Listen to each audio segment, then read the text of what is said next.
Another day, another glorious poker session, and there are worse hands to start off with than Ace-King. We raise to 15, get 3 callers, and hit top pair on King 9-5 with 2 spades. I am far from a perfect poker player. I don't have GTO charts memorized, so I've been playing around with things, and this time I try out the old check-raise strategy from early position. It gets to the cutoff, he puts in 30, the button makes the call, and I spring my trap, check raising to 150. I like the check raise, but I'm not sure I like the sizing, especially since I block one of the kings, making it tougher to get value from my opponents. At this sizing, I'm only getting called by hands that beat me, so I like the idea here, but I don't love the execution. Both opponents fold. We scoop our first pot of the day. Jack 10 suited is one of the prettiest hands you'll see. There's a $6 under the gun straddle, and the cutoff raises to 25. The button calls, and this is a great squeeze spot, but I feel like I have a pretty good grasp on my opponents, so I like the safe route and just make the call. 3 ways to a flop of King 10 with 2 hearts. I check, the initial raiser checks, and the button puts out $40. He's a player who likes to be tricky, so I read this as either a flush draw or another 10. Probably not a king. He's got about $100 behind him. Looking back, I think I need to pay a little bit closer attention to the initial raiser, who could be checking with pocket aces or even ace-king here, so I probably should just let this one go. However, in the moment, I was only thinking about the button. He's shown some rough hands that just like to see flops, and like I said, when he's had something, he's preferred to play it tricky. So I think my jack kicker is probably good here, so I put in the speculative call. Thankfully, the initial raiser and the cutoff folds, and we get a pretty safe turn, the 7 of spades. I check, the button shoves, and I put in the call. River is not what I want to see. It's the 3 of hearts. I groan, but the button says, no, you're good. He shows 10-9 offsuit, kicker plays, and this is another pot for the good guys. Been watching this same opponent who I just felted pretty consistently, and he just loves to see a flop. He'll also call a continuation bet on the flop even with very little, but against multiple barrels he typically is forced to get out of the way and runs out of steam. He's simply playing too many hands to be solid on all of these runouts, and that's why I've noticed him folding to consistent aggression. In this next hand I've got 8-6 of hearts. He raises to 15 from the button, and we 3-bet to isolate to 45. The button calls, and we get a pretty dry board, King 7-3 rainbow. Well, all I have here are backdoor draws, but I'm going to follow the game plan and hope that it works out. And if we get some help with runner, then even better. I bet 45, and sure enough, the button puts in the call. Turn is really good as it's the 4 of hearts. Now we've improved to a combo draw, and I'm going to continue with my plan. I bet 100, hoping to take it down, but with plenty of outs in case he happens to call. It doesn't come to that. The button surrenders his cards. We're off to a great start. Next hand, we've got pocket 7s from the hijack, a couple limpers, and I bump it up to 18. I get 3-bet by the cutoff, who makes it 65, and it folds back around to me. I put in the call, hoping for a low board, and we get that as it comes out 10-4-3 rainbow. The cutoff is a solid, tight, aggressive player. He knows this board isn't going to be great for him, so when he puts out a continuation bet of $50, I'm not loving it, and I'm thinking he probably has an overpair here, or maybe he's got something like ace-10. I'm not ready to give up just yet. I put in the call, and we pick up some outs as the 5 of clubs comes in. I check, hoping the cutoff checks. Alas, he bets another $115. At this point, I feel like I'm drawing to 6 outs. I don't think I'm going to get called if we hit either of them. I think it's time to just take the L. I give up and fold. $10 bomb pot is on. For those of you who aren't aware, that means everyone is putting $10 into the middle, and we go straight to a flop, which comes out Jack 8-3 with 2 hearts. It checks to the low jack, who bets 40, and we're one of 2 callers. Looking for a queen or a 7, preferably of the black variety, the 7 of spades does the trick. We improve to the nuts on the turn, and it checks to me. I'm not really sure what the best sizing is. In the moment, I settled on $70, and both players made the call. Pot up to nearly $400. We're not happy as the 4 of hearts trickles down on the river. Thankfully, it checks to me. I debate betting for value here, but when the front door flush draw comes in a bomb pot, I'm just going to go ahead and take my straight to showdown. It's good. Maybe I was playing a little scared money here, but happy to scoop this $400 pot with a hand I wouldn't be playing otherwise. 10-9 off. So one of the friendliest, splashiest players at the table was trying to have a good time on a Saturday night and wanted to get some drinks, but nobody else was joining him. So I told him I would have a beer with him, and he bought my first drink. The server came around and he started buying me another drink. I interrupted him and said, no. No. I'm getting his next one.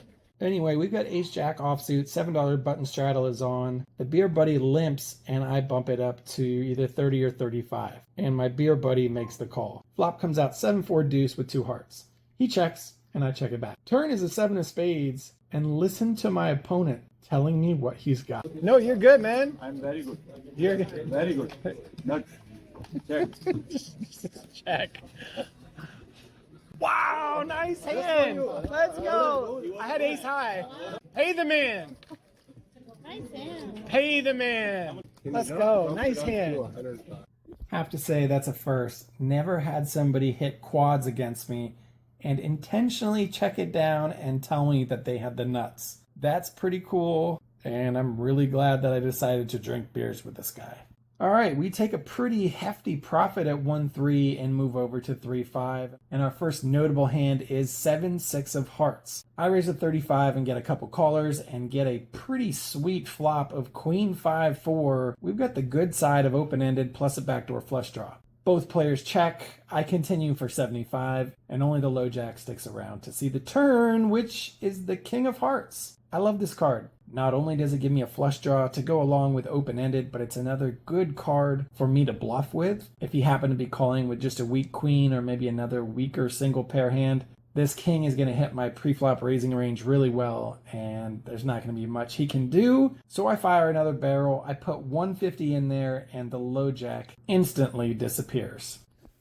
All right, well, we can't play a perfect session, and this hand is evidence of that. Pretty hand, I've got ace-10 suited. The $10 under the gun straddle is on. There's one limper as well as the blinds, and I bump it up to 65 bucks. Only the small blind makes the call, and we go heads up in position to a pretty disgusting flop, 9-8-3 with 2 hearts. This board's going to favor him way more than me. He checks, and I check it back. Looking to improve, and the turn comes in the 5 of clubs.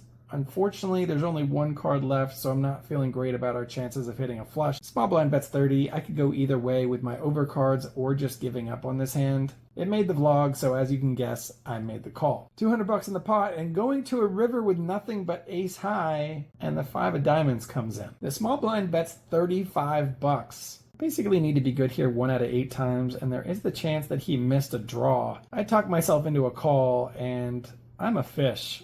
My opponent shows a 3 and nothing else. Good for bottom pair. I guess he was just block betting because he didn't want to have to make a hero call. Well, his block bet worked. I am a fish, and I donate $130 to him in this hand. Moving on to the last hand of the night. Let's try another suited Broadway hand, Ace Jack of Spades. $10 under the gun straddle is on. The big blind limps, and we bump it up to 40. Big blind calls, and we're going heads up in position to queen 7-3 all spades. Do you ever have a moment where you just flop the nuts and you're so caught off guard that you don't know exactly how to play it? Well, my opponent checks and I want to give him a chance to catch up, so I check it back. Turn is the 5 of clubs, he checks again, and I bet 30 bucks. Big blind thinks that's a fair price and puts in the call.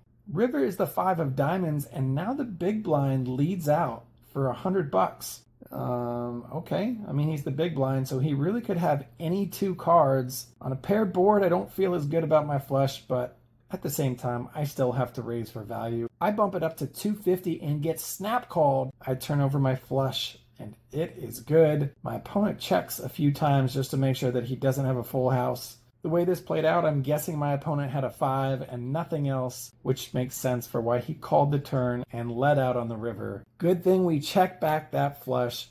We get paid off and scoop a $635 pot to close the night. Well, you know it's a good session when your opponent flops quads and checks it down with you. We ran great at 1-3, and we ran pretty darn good at 3-5 as well. We were in for 5 and out for 12.33 while playing 1-3, and when we moved up to 3-5, we were in for 10.25, out for 15.75. So a nice little 4-figure win.